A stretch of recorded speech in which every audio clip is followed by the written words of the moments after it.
आज आपण पोळीचे झटपट होणारे लाडू बनवलेले आहे। हे लाडू शिळ्या पोळीपासून बनवलेले आहे। शिळी पोळी फेकून देण्यापेक्षा अशा प्रकारे तुम्ही चविष्ट शिळ्या पोळीचे लाडू बनवू शकता। हे लाडू अगदी झटपट तयार होतात, फारसा वेळही लागत नाही। यामध्ये आपण ड्रायफ्रुट्स आणि गुळाचा वापर केलेला आहे, त्यामुळे ते खायलाही पौष्टिक आहे आणि हिवाळ्याच्या दिवसात गुळाचं सेवन केलेलं केव्हाही छान। हे लाडू जर तुम्ही अशा प्रकारे केले तर खूप छान लागतात। चला मग तर वेळ न घालवता लाडू बनवायला सुरुवात करू। लाडू बनवण्याकरता ह्या ठिकाणी मी शिळी पोळी घेतलेली आहे। पोळीचे अशा प्रकारे मोठे मोठे तुकडे करून घ्यायचे आहे आणि सुका मेवा घेऊयात।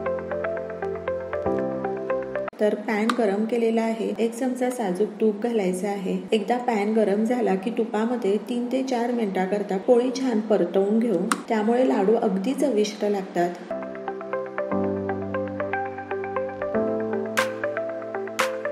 तर साधारण 3 ते 4 मिनिटाकरता मध्यम आचेवर आपण पोळी छान परतवून घेतलेली आहे, काढून घेऊ। अशाच प्रकारे राहिलेली पोळी पण परतवून घ्यायची आहे।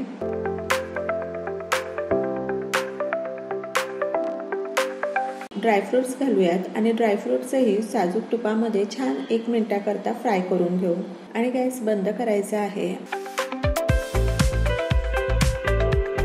आणि पोळी आणि ड्रायफ्रुट्स थंड व्हायची वाट पाहूयात। तर ह्या ठिकाणी साधारण 1 वाटी गूळ मी घेतलेला आहे। गूळ तुमच्या आवडीनुसार तुम्ही कमी जास्त करू शकता। पोळी थंड झालेली आहे। मिक्सी जारमध्ये पोळी आणि ड्रायफ्रुट्स घालूयात। मिक्सरचं बटन एकदा ऑन करायचं आहे आणि लगेच बंद करायचं आहे। पोळी अगदी जाडसर वाटून घ्यायची आहे। तर ह्या ठिकाणी तुम्ही पाहू शकता अशा प्रकारे पोळी वाटून घेतलेली आहे। गूळ घालायचा आहे आणि मिक्सरचं बटन चालू बंद करून पोळी अगदी छान वाटून घ्यायची आहे।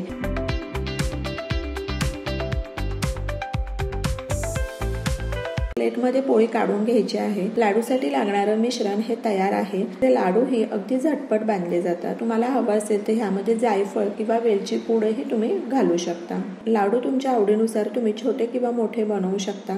तर अशा प्रकारे झटपट होणारे शिळ्या पोळीचे लाडू आपले तयार आहे। तुम्ही अशा प्रकारे लाडू करून पहा, लाडू खूप छान होतात। तर अशाच नवनवीन चटकदार रेसिपी आणि पारंपरिक रेसिपी पाहण्यासाठी चटकदार बाय मोहिनीला सबस्क्राईब करायचं आहे आणि बेल आयकॉनवर क्लिक करायचं आहे, म्हणजे नवनवीन व्हिडिओज हे तुमच्यापर्यंत पोहोचू शकतील।